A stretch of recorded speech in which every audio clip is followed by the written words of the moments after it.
Welcome, welcome everyone. Hi, my name is Tracy Chandler. I'm coming back with video part two, where I left off from last week, discussing about relationships. Hello to my Facebook friends and family. You wonder why I'm wearing this little garment, uh, head fixing here. It represents who we are. We are the daughters of Zion. We are queens. We are valuable. We are more worth than rubies, diamonds. We are the precious jewel. So today, to say all of that, that we have to value our worth. We have to also value our bodies. See, I was taking note of things within myself. Again, to start with myself, that at times I thought I wasn't valuable enough for even myself. I didn't know my worth until I came into the knowledge of studying the Bible, when God's word starts speaking to me, just speaking to me to let me know that you are worth something. So it's like we going all over the place. The men accusing the women, the women accusing the men. We all right now, when you have unlearned behavior and we don't know what we're doing to each other, we're thinking it's okay to say, well, this man is fine to get away with what he does. Everyone has to be held accountable for what they do. For instance, it's like I spoke on last week, like the French benefits and all this foolish stuff that this new millennium taught us. So it's like no one have the morals, no one have the values, no one wants to step up to the plate to say I'm worth some. Even the men don't want to step up. When I said last week that I said you're more worth than your vitamin D in your pants. So the men also too is devalue their worth. Like I said, when they walk away and they just give you the vitamin D in their pants, God say he's like, again, a rapist. When he's taking advantage of your body along as he's taking advantage of his body. Because if you don't know no better, you do better. So when you do better and you say, well, I strive to not carry on the foolish things of saying, well, I need to lay beside someone to have that pleasure. And when you had that pleasure, you taking part of them with you, whatever sin, whatever, because we all sin, we all fall short of the glory. We taking part of bits and pieces, whoever they lay with, you still taking that person on with you. And not only that you taking that person on with you taking that soul tie. The soul tie is what deep is really deeper than what people even realize what a soul tie really mean. When that soul tie, when you intertwine with both of you, get together and say the sex is pleasurable, you're taking on everything that person going through. You taking on whoever they slept with, and it's multiple people, it's multiple things that you're taking on. When you sit there and you say, well, it was a pleasurable moment, then you wonder why life is a ball of clay. It's like a clay. It's like you all confused, and because that part of you, with all the people that you and done it with, is still a part of you until you break that unhealthy soul tie. Like some women might come on or saying, that I got to have a man that's got riches and money and this and that. What we devaluing ourselves is that, where is his walk in Christ? I don't care what religion, I don't care that we all look at it like, okay, what religion that you have to be? What were we before man made religion? We was already spiritual being in the beginning. So my saying, I don't care, you atheist, I don't care what you are, that You still held accountable for what you do, your action that you do when you go and you sleep with different multiple people. Then you go and say French benefit. French benefits, hey, if you keep devaluing your body and saying I'm doing a little French benefits, it's a little bit like you doing the saying I'm doing a little bit of party here, I'm a little bit of party there. So when you come up with that party, hey, your heart is vexed with unhealthy soul ties, then you got these feelings for the person don't care anything about you. They turn and walk away and don't give a hoop about you. I had that little bit of party, that little bit of head and sack.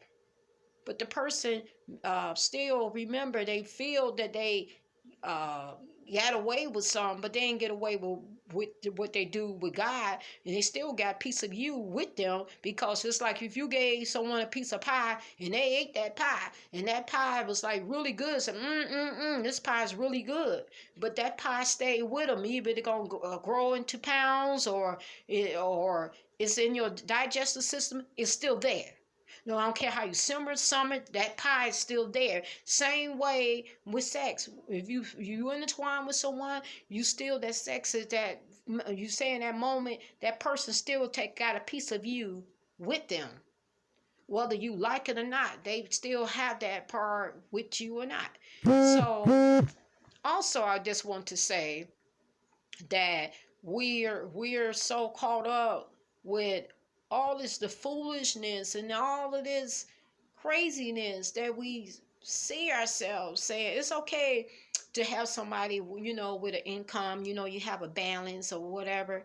But in reality, where is our spirituality? Where is the balance? Because if you don't have a firm foundation and the man don't have a firm foundation of Christ, the house is not going to stand. It's going to crumble and fall when you don't have that firm foundation. We got to have that firm foundation of who we are as the people. Number one. Number two, then we got to ask ourselves, is it keep being worth all of the headaches, you get with this person, and then the person will just walk away. You give all your goodies, your candy out and everything. You saying, then you left with either disease, or then you left with a heartache. So to avoid all the foolish, the heartaches that you going through, you cannot tell a grown person what to do, because they're gonna do it anyway. Because I'm grown, until I had to come to reality and say, fool, that I'm calling myself fool.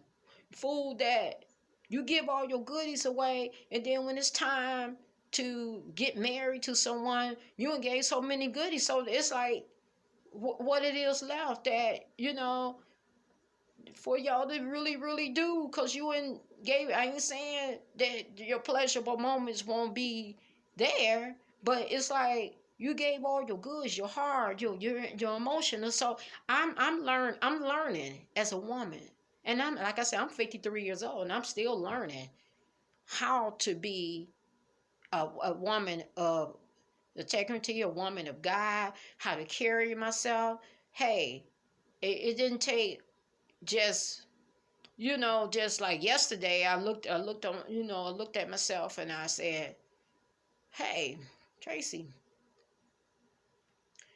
you're 53. You got more years behind you than you got in front of you. So I'm like, and I'm standing back looking at myself saying, okay, that I was going through all this traumatizing and pain. See, what we all are going through, we all searching for love. We all want that love and that moment of, until we learn how to love ourselves. We all say we love, but do we really know what love really mean and stand for? Love, we identify love as lust. Lust, you say, I want to sleep with that person, and you want to feel good and all this stuff. I ain't saying there's nothing wrong with sex, but you have to put it in perspective. What is sex really used for? So I had to put it in perspective over 53 years old, learning that sex is it's not all about sex. You can make love to the person mind, spiritual, emotional, before you get to that level but understanding to know each other and the value that we were, what you were, what he's worth. So then ladies trying to get attention, we all wearing provocative clothes, showing everything that we want to show to get that attention. We crying for attention. We want our man to love us. We want our man to uh, turn back to us and say, love us again, love us. And next thing, the man just, he'll say, well, it's just for a pleasure, for a season. And some of us women say, well, it's best to have a half a man than no man at all. So I'm learning in life, if God never ever bring me with someone the you for my you, that I have to say to myself, God, let your will be done. We always want our will to be done instead of God's will to be done.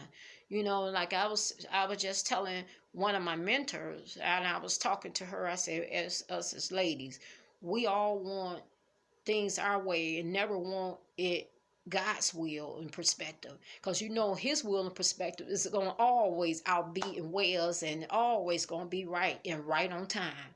So when we put our will in it, it never works out, and then we get the same results, the same heartaches. We go over and over again saying, I got this man, he's gonna be my husband. I think I could change him, because if I get a big booty and I get that pasted on the back of me and go and have these plastic surgery, that I'm gonna keep him. If I make love to him, it's gonna be better than anybody else. True, he might have got someone, excuse the French, he might got someone doing it upside down on the cloud, and then he'd be like, oh, that's the best thing I've had, and I got it on the cloud, and that's the first thing that's ever happened. I got this on the cloud, but it still ain't gonna change the perspective how he feel and think, because if the shoe don't fit, you can't wear the shoe, because the shoe's a size 10 and then you need a size 8. So why try to make something fit when it don't fit? Don't force it, because sometimes everybody come in our life is not for us. It might just be for a season to learn something in life. So it's like, guys, if you see that woman is not your wife, why pretend? Why pretend that, keep wanting to sleep with this lady? And, because all the men want that nugget. They want that nugget under that dress. And all the women want that vitamin D, to get that vitamin D poured in that milk. But that milk is going to get you a lot of pain, a lot of heartaches, diseases, whatever. So we have to learn and value ourselves and our bodies. Women, we have to learn to be able to learn to respect ourselves, respect our bodies, to learn how to respect all around us. Because I've never seen it so much over the years. I'm 53 years old. I tell you the truth. I remember seeing my grandmother and my mom back in the day, the women's back in the 60s, 70s, or whatever. I respect them so much. Even Gladys Knight, she was one of my favorite singers, and I used to say, "Oh, I want to be like Gladys Knight." She was so clean and kept herself so unique and classy, So I was like, I want to dress like Gladys Knight, and see my grandmother and my mother, they was dressing like classy women, and men still loved them, that they still was classy and they still was beautiful and everything. And it's like, now that I'm not going to say the women are beautiful, you are beautiful, you're precious to the Most High God. You're precious. You have to know that within yourself. You don't have to show your breasts. You don't have to get big behind booties and everything to say, well, I got it going on. The man gonna look at me. Yeah, he's looking at you in the wrong matter. When he's looking at you in the wrong matter, that's all he wants is that big booty and that big breast. But you want a man to love you, do it all, do the pain, do the good, do the bad. I don't want a man to love me just for my body. I'm learning the hard way. I had to go through some hard knocks, some very hard knocks, and this just started waking me up quick. quick. Because I said, maybe if I do it this way, he gonna love me that way. If I do it this way, he gonna want me more better. You know what? It's not so. If I get pregnant by him, he gonna he gonna love me and marry me. If I take it and I say I twist it that way, he gonna love me this way. If I twist it that way, he gonna love me this way. So if you love yourself first and say no, we as women, we got to love and value ourselves, our body, our mind, our spiritual, our emotion. When we give our heart, when we give our cookies and our candy and our cake and our chips up, when we give all that up to a man, so soon it's over. You ever heard of the song, after the love is gone, like Earth, Wind, Fire? After the world, the love, excuse me, after the love is gone. And BB King, the thrill is gone. The thrill is gone. Because the thrill is gone. So we got to now put it in perspective to know that what is our thrill going to be? Women, men, I'm talking to you all. Someone speak back to me. I know sometimes it may hurt when we all talk about the truth. When we talk about the truth, we don't want to hear the truth. You know what I'm learning in life? I had to tell my own children. And I said that if people don't tell me the truth and everybody like me, something is wrong. Because I want to know where my faults. I ain't saying you have to judge person or keep in their face such a time. Oh, you ain't doing it like that. But tell me the truth so I can better that. I want to better myself. I want to say, well, I'm doing this wrong. God, show me how to better me. Show me what my mistakes is. Show me so I won't keep going down that same road. Sure, we're going to make mistakes. But I won't want to keep making the same ones and I'm getting the same thing each time I'm going down that ladder. I'm getting that, going up the ladder. I'm keep falling down the ladder. That same mistake. It is time to get off that mistake. Then you go to another mistake. Then you learn how to correct that mistake. Because we unlearn people. I don't care if we have a degree so high that God said you can't outthink him. He said my thoughts is higher than your thought. There's nothing wrong with getting a doctorate degree. But he said again, my people perish for lack of knowledge. Because if you don't have the sense, the biblical sense, the principle of how we should live this life, you ain't got nothing if you ain't got that. Because he said, what a man can gain the whole wide world and lose his soul. You can gain the fame. You can gain the fortune. You can gain a degree. You could gain a good singing career. You could gain all the dancing career. Whatever it is that you're aiming for, that you may get and it's you saying, well, I won it, I done it, I'm sitting down and this and that. Yeah, sure, you got all that. It's nothing wrong with getting all that. I mean, sure, we all want to better our life here. We still have to live and be able to have money and, use our gift and talents and this and that. But when, by the same token, you still want your life to know how to live this life, how it's more than just all of that, but we need instructions. That's like when you go into a store, you're trying to put something together. It comes with instructions. You got to learn how to put that little table together. You got to read them instructions to say, well, this came with a label instruction. I got to learn how to put this table again to build this, to put it down here in my living room, wherever you want to place the table at. That's all what I'm saying, people. I love you and be blessed by this message. So I want to say one last thing to my audience, that don't ever think that I'm on here to judge you, because everything I'm saying that I already been through it. Like my mother used to say, she had so many surgeries. She said, I want this thing on operate on my tongue neck. I've been through it all, seen it all, heard it all, and did it all. So, and still probably gonna go do some more. So I'm just saying, for us to get it right and be right and do the right thing, it ain't gonna say it's gonna take overnight. It's a journey. That's like the song Sam Cooke made, a change is gonna come. You know, so I'm leaving with you with this, that this is another thing I want to say. I met so many people up the ladder, corporate ladder, or whatever, that I'm learning sometimes as people, they don't know how to. We everybody wanted to or be on the receiving end and never be a giver. So I was one day, I had met this lady. She had this purse, and she was like saying, I said, well, the purse is beautiful. She said, everyone told me the purse is pretty. Thank you. She did say thank you. But we as people, we don't know how to give back when someone tell us something, recognize something, or give for something. Then you go and say, well, someone else told me that. Learn how to be a giver back unto that person when you receive, because it's not all about receiving. Give a little. Don't wait till Christmas time that you call it, then you want to give your gifts and say, be a giver. It all means to give back.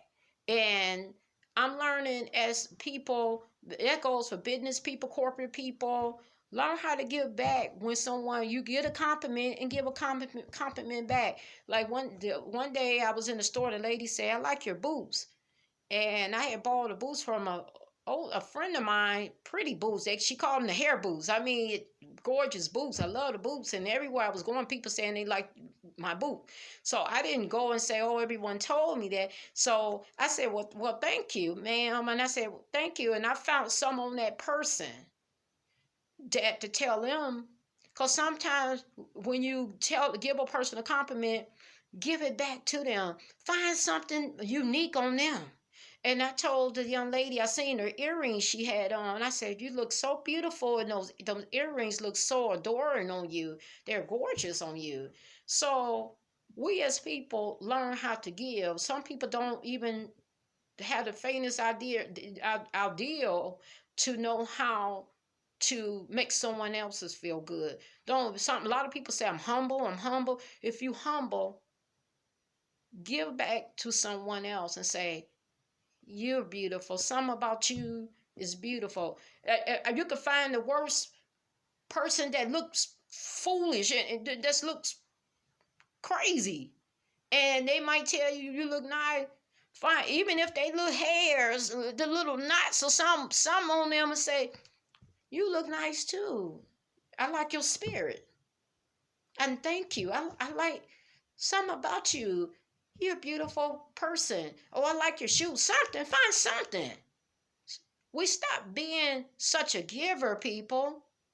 Stop being such a giver and want everybody to give you. And that's like I was looking on views, and I'm like this. I love to give views. I love to congratulate people. I mean, I get the kick out of putting a smile on people's face. I get tickle pink to see somebody do good. It just blow my mind when I see people doing good, and I get so happy. And I click to like, and even if a person have a fan out there, and that fan like clicking to your likes and clicking to some about you and your page and everything, and like you wouldn't have made it without your fans supporting you. You wouldn't have made it that far. So then it wouldn't take nothing but two words to just throw a thumb or say, I got you. It wouldn't take but 2 minutes to say, letting that person know that you acknowledge them too, that I thank you for noticing me, that I thank you that you took the time to say that you like my page. You took the time to even just gave me a shout out, because tomorrow's not promised to nobody. And then we all look when someone pass on, then everybody want to write a post. Oh, I miss so and so. Oh, they was such a beautiful person. That person, they was so adorable and this and that. But we never take the time to really Give the person a shout out when they living. Give people their flowers when they living. Stop waiting till the people die, and then you want to say all these good things about them. They can't hear you. They don't know what you're saying. You know what I'm saying? Excuse me, folks. I'm sorry.